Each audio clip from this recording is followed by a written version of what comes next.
Good afternoon, everyone. The United States Constitution matters even during a pandemic. While Democrat politicians seek to impose draconian restrictions against their citizens, this past week, the Supreme Court of the United States had their say on New York State's capacity restrictions, which restricted the number of attendees allowed in places of worship, but not other government-deemed essential businesses. Justice Gorsuch in the ruling said this as he rolled back Governor Cuomo's restrictions on places of worship. He said, quote, "It is time, past time, to make plain that while the pandemic poses many grave challenges, there is no world in which the Constitution tolerates color-coded executive edicts that reopen liquor stores and bike shops, but shutter churches, synagogues, and mosques." Behind me, you will see displayed images of Democrat hypocrisy playing on loop. These images depict the following. They show Governor Gavin Newsom of California dining both maskless and indoors at the fancy French Laundry restaurant despite severe lockdown restrictions against indoor dining for the very people he governs. You'll see Chicago Mayor Lori Lightfoot celebrating in the non-socially distant streets of her city. You will see Speaker Nancy Pelosi indoors at a hair salon in San Francisco when salons in California were only open for outdoor services. And you will see CNN's Chris Cuomo staging his emergence from quarantine in a made-for-television moment, coming out of the basement, and this was after Cuomo was spotted breaking his brother, Governor Cuomo's, quarantine rules to go for a bike ride in the Hamptons. Also notable is San Francisco Mayor London Breed, who followed Governor Newsom's lead in dining at the French Laundry with a group of 8 people. And finally, Los Angeles County Supervisor Sheila Kuehl dining outdoors at her favorite Santa Monica restaurant after voting to ban outdoor dining at 31,000 restaurants throughout LA, calling outdoor dining a most dangerous situation. Quite clearly, these Democrats do not follow their own edicts. They act in a way that their own citizens are barred from acting. Governor Cuomo's decision to impose restrictions on the size of religious gatherings was rebuked by the highest court in the land. But what was Cuomo's response? Instead of showing deference to the Constitution, he attacked the legitimacy of the court. Governor Cuomo said this, "You have a different court, and I think that was the statement that the court was making. We know who he appointed to the court. We know their ideology." Well, in fact, the ideology of those on the Supreme Court who made the decision to support the First Amendment are in favor of freedom, the Constitution that survives even during a pandemic. This statement from Governor Cuomo strikes at the heart of the issue. Democrats seek control. These images behind me make clear Democrats' mindset. Rules for thee, but not for me. The president stands with you, your freedom, your ability to decide how to best protect your health. We all know how to protect ourselves from COVID-19, wash your hands, socially distance, wear a mask. But as one federal court put it, there is no pandemic exception to the Constitution. And with that, I'll take questions. Welcome back, Kristen. Good to have you back. Thank you so much. Good to see you. Thank you. Appreciate it.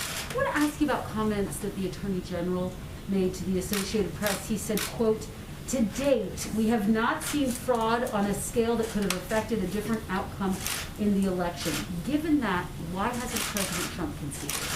So first, he went on to say this. It was in an AP interview where he made that initial comment, but in that same AP interview, he went on to say that he thinks a lot of people are confusing the use of the federal criminal justice system with allegations that should be made in civil lawsuits. And he discerned the fact that, he said, quote, "There's a growing tendency to use the criminal justice system as sort of a default fix-all, and the campaigns litigation is all civil litigation, which is apart from something that the DOJ would be involved in." Follow up with you on that of more than 40 cases that have been brought by the president's legal team. The majority have been denied or dismissed. The election results have been certified in all of the battleground states. Does the president still think he has a path to win? The president has said that he believes all legal votes should be counted and all illegal votes should not be counted. And in fact, the campaign is pursuing that litigation. I can't get into the details of that litigation here, but they still do have active cases in Nevada and Wisconsin. But how does he overturn the results when they've already been certified in these battleground states, Kayleigh? Again, the president is just looking for every legal vote to be counted, and I will leave it to the campaign to pursue their end. And one more, does he have faith in Attorney General Bill Barr? Does he still have confidence in Bill Barr? The president, if he has any personnel announcements, will be the first to know it. Yeah. We'll go for Janet. Thank you. Two questions. Has the president then spoken to Attorney General Bill Barr since these comments came out yesterday?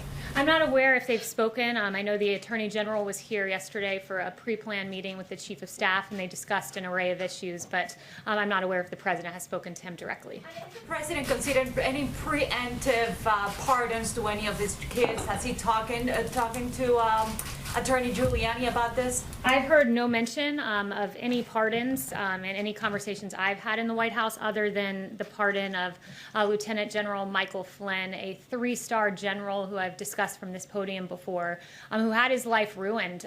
He was a valiant hero who served his country both on the battlefield and then came to work in government. And what happened to him was there was an FBI note that said they wanted to get Lieutenant General Michael Flynn to lie. There then was a criminal leak of his identity in a phone call he had. He was told no lawyers were needed in the discussion the FBI was having with him. FBI investigators then after said they did not think that Lieutenant General Michael Flynn was lying, but yet he was still pursued in an unjust manner, and the government failed to provide the original FBI 302s from that interview. It was an egregious miscarriage of justice, and we're finally glad that justice was served for a war hero, Lieutenant General Michael Flynn. David.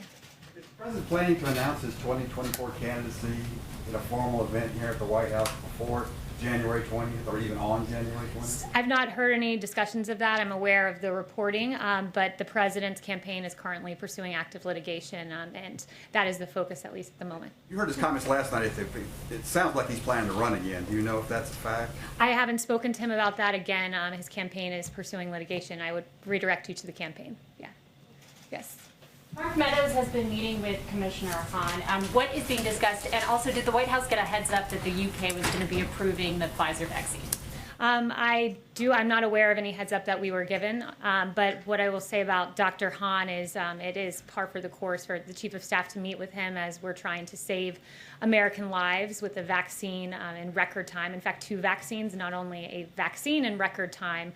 You heard Moncef Slaoui say a vaccine normally takes anywhere from 4 years to 25 years. He said that in an interview last week, and this was in 10 months. It's remarkable progress, but we still want to make sure that it comes as fast, as expeditiously, but as safely as possible, because we know by that each day that passes, there are more American lives at stake. So we want to make sure it comes out as quickly as the data allows it to, and we will have 40 million doses by the end of the year, which is a tremendous achievement, not just to have gotten a vaccine in this time, but to have produced 40 million in advance. It's having a businessman as president. It's the Trump vaccine.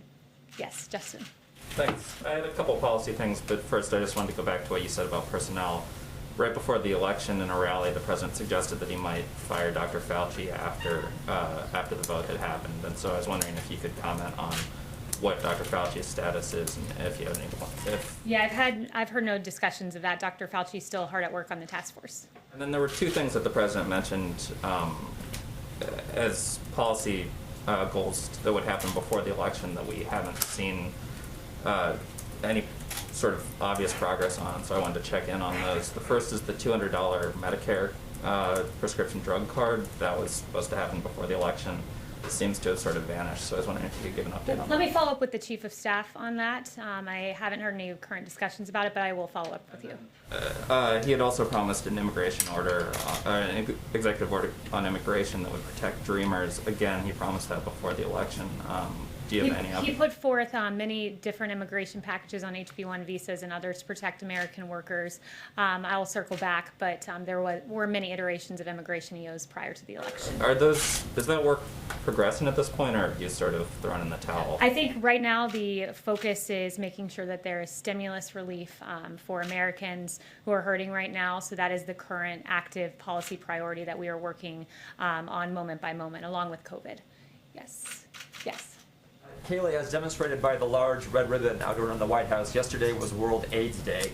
The president issued his proclamation yesterday, but consistent with his previous 3 proclamations, omitted any reference to LGBTQ people, even though they bear the brunt of HIV/AIDS. The president included a reference to racial and ethnic minorities, so why not LGBTQ people? The president honored World AIDS Day yesterday in a way that no president has before, with the red ribbon there, and I think that he commemorated the day as he should have. Why there's no reference to LGBTQ people in the Charlotte. proclamation? It's not a- Charlotte, go ahead. Thanks, Kaylee. I wanted to ask about Section 230. Is President Trump willing to allow a government shutdown over that in the National Defense Bill? The president has made clear the importance of 230, and I would point you to his tweet about how that pertains to the NDAA. One thing I would say, when you look at 230, just to explain for the American public exactly what that is, it's essentially a shield that is given to social media networks because they claim to be the public square. But in the case of Twitter, Twitter has become a publisher, choosing to fact check certain content. And when you're a publisher, there are certain responsibilities with that. You should not be immune from liability. And when you look at what Twitter has done on the Ayatollah Khomeini, we were just looking at his Twitter account before coming out here, and just a few weeks ago, the Ayatollah Khomeini of Iran tweeted, quote, "Why is it a crime to raise doubts about the Holocaust?" Something not worthy of a flag by Twitter, which is despicable when you think about it. Also, the Ayatollah has tweeted that Israel is a deadly, cancerous growth that should be uprooted and destroyed, something that Twitter did not deem worthy of flagging or blocking in its entirety. And in fact, Twitter executives defended that move in front of the Knesset. This is a very important issue, one that there's even bipartisan agreement that something needs to be done. So the president will be unashamed in fighting against that kind of vitriol that we see and very hateful language that Twitter is publishing. Kristen.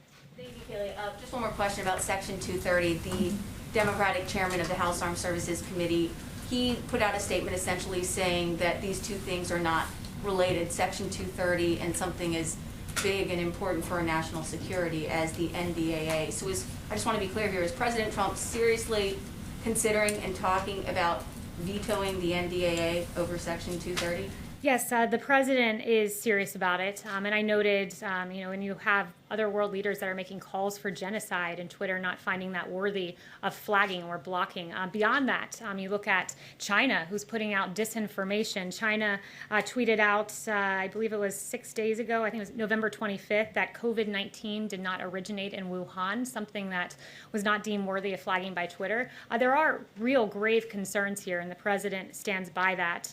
And it also is worth noting that the president will always defend our military, ensure that we get adequate defense funding, as he's gotten $2.9 trillion so far. But he is going to put the pressure on Congress to step up on this. And one more question about Attorney General Bill Barr's comments. I believe you said that you're not sure if President Trump and the Attorney General have spoken since he made those comments. Was that right? Yes, I'm not sure if they've spoken. But can you at least tell me, was President Trump upset when he heard the Attorney General say that he has not seen or the DOJ has not uncovered evidence of widespread voter fraud enough to overturn the outcome of the election? I haven't spoken with the president specifically about AG Barr or that comment. And I would also just point everyone to the revised, or the supplemental, I should say, not revised, comment that was put out by AG Barr in the wake of media reporting that seemed to misconstrue his statement. He said that some media outlets have, not he, I should say, the DOJ spokesperson, some media outlets have incorrectly reported that the department has concluded its investigation of election fraud and announced an affirmative finding of no fraud, and that is not what the AP reported nor what the AG stated. I think a lot of the media didn't read beyond that one comment to the civil part versus the criminal part. Well, I think maybe the discrepancy is, you have members of the Trump campaign coming forward and saying that there is hard evidence of widespread voter fraud enough to overturn the outcome of the election, and then you have the nation's top law enforcement officer, the Attorney General, saying if there is, he hasn't seen it.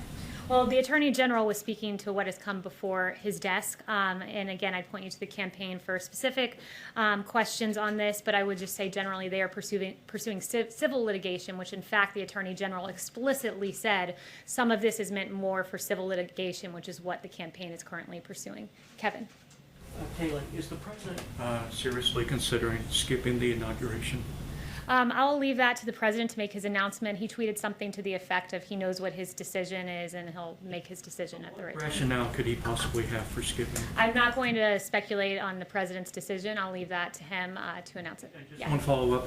There was a report yesterday on federal officials investigating a potential bribe for pardon scheme.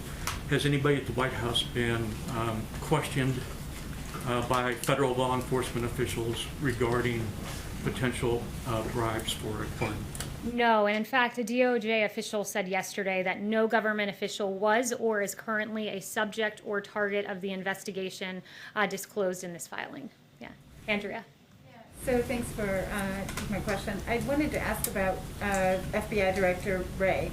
Though it looks like President-elect Biden wants to keep him in the job, does that change the president's perspective on FBI Director Wray, and does he retain full confidence in him? No, I have just a quick follow-up. Yeah, he's made no assessments, and at least in my presence, about that. And if we have any personnel announcements, we'll let you know. Okay, great. Can I just follow up on the vaccine issue? You said 40 million doses. I recall the president saying, and perhaps even you saying, that you were looking for 100 million doses by the end of the year. That 40 million is quite a bit short. So can you just clarify that number? So there are currently 6 vaccines that we have identified as vaccines that we were hopeful would come to fruition. And with several of those, if not each of them, I can follow up with you on the exact number. We have manufacturing contracts. So we have manufactured doses with several of these, but they have to come to completion. So with each new vaccine that comes, along with that will come millions and millions of doses that have already been manufactured in time. But currently, of the 4 vaccines in phase 3 clinical trial, Moderna, Pfizer, AstraZeneca, and Janssen, 2 of those have gotten to the point of applying for an EUA. So really, it's incumbent on the manufacturer and those going through the phase 3 clinical trial to get that data to us, and then it's manufactured and ready to go. So the moment someone else gets to a 94% effectiveness rate or whatever the barometer is, we will have those doses. Yes. Yes. Thanks, Kaylee. I have just 2 quick questions, if I could. Georgia officials have said election workers there are facing threats because of the president's false claims about winning the state and his rhetoric throughout the election. Does the president condemn threats against election workers, or does he take any responsibility for those threats? We condemn any threats against anyone. There's no place for violence. What I will say, though, too, is that the president's lawyers, they were doxxed by a left organization. Their private information put out, so we're seeing that happen to people on both sides of the argument, and there's no place for that ever anywhere. And then just real quick, the CDC director today said that the next few months could be among the worst public health months in American history. I wonder, does the White House, is it setting a good example for the public for the White House to be holding in-person holiday parties at a time when the CDC and other organizations are asking Americans to forego those kinds of celebrations for their own safety? Yeah, so, if you can loot businesses, burn down buildings, engage in protest, you can also go to a Christmas party.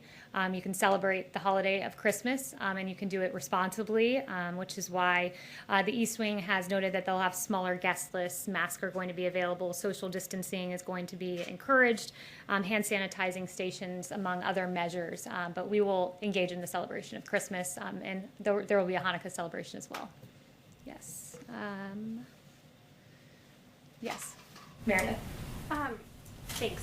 Does President Trump, has he had any kind of conversations with allies on Capitol Hill about challenging Joe Biden's electoral college votes with Congress? We saw one of his allies today said he plans to do that. Is that a conversation that the president's had at all? Not that I'm aware of. Ines. Oh, yes. The White House Coronavirus Task Force is privately telling governors that Americans under the age of 40 who gathered with people outside their households at Thanksgiving are dangerous to others and should isolate immediately. Why is the White House not publicly sharing that same information with Americans? You said that was in what document was that? The White House Coronavirus Task Force is privately telling governors.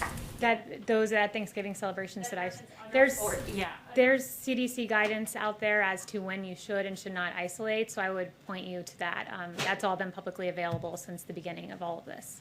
Christian. Yeah, thanks, Kaylee.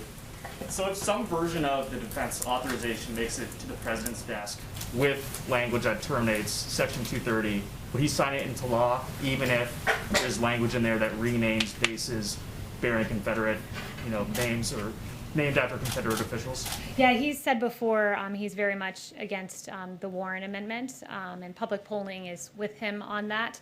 How that intersects with the 230 tweet, I will have to follow up with him about. I don't know if that position has changed, given what he tweeted recently, but I will follow up on that. And then on China, Yes. Joe Biden told The Times that he doesn't want to roll back the China tariffs or the Phase 1 trade deal. Do you know if the president plans on reaching out to Mr. Biden to talk about, China trade, since it's been such a hot policy issue, or any other policy really, before January 20th?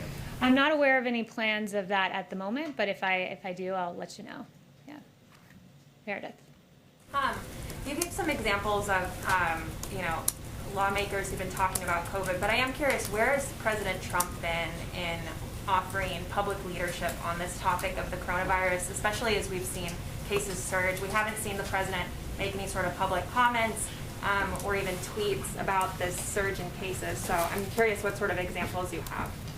Yeah, quite a bit. I mean, he's created the greatest testing system in the world. He gave a press conference about 2 weeks ago, I believe, on the vaccine, which he has done at warp speed because he's torn down bureaucratic barriers. He's been hard at work. He's done, I don't know how many coronavirus task force briefings from this podium, but the work he's done speaks for itself. The fact that now the case fatality rate in this country is 2%. It was 6% in April, and what that means is it's a testament to our therapeutics. Another thing that happened recently, in fact, mid-November, got almost no attention, but it's again a testament to the president, is the two new therapeutics. They are renditions of, one is a monoclonal antibody, another one is a Regeneron therapeutic, and these two therapeutics are given to people with mild to moderate COVID symptoms that are at high risk for severe COVID or hospitalization. So the fact that we've got to the point where we now have therapeutics we can give you in advance to try to prevent you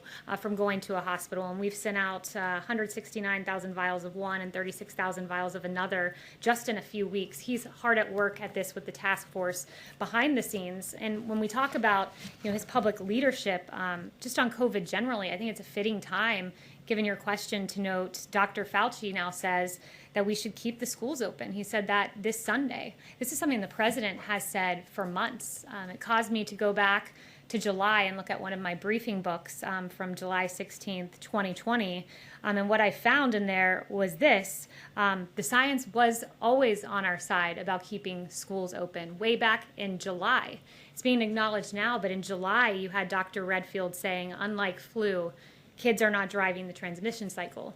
You had Dr. Atlas, who's been a leading voice on keeping the schools open, saying everyone else in the Western world, our peer nations are doing it. We can do it. This was back in July. We had a study from the Netherlands about few reports of infections from schools that had stayed open. This was back in July. You had a Yale School of Public Health professor named Albert Coe saying that the bottom line is the impacts of COVID-19 on children is minimal or very low compared to other groups. There was a Lancet quote to that same effect. This was back in July when the president was saying, keep the schools open. I'm looking at the science. It's detrimental to keep kids out of school.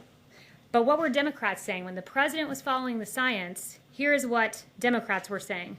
You had Governor Gavin Newsom say this, I'm not taking pressure from Trump on opening schools.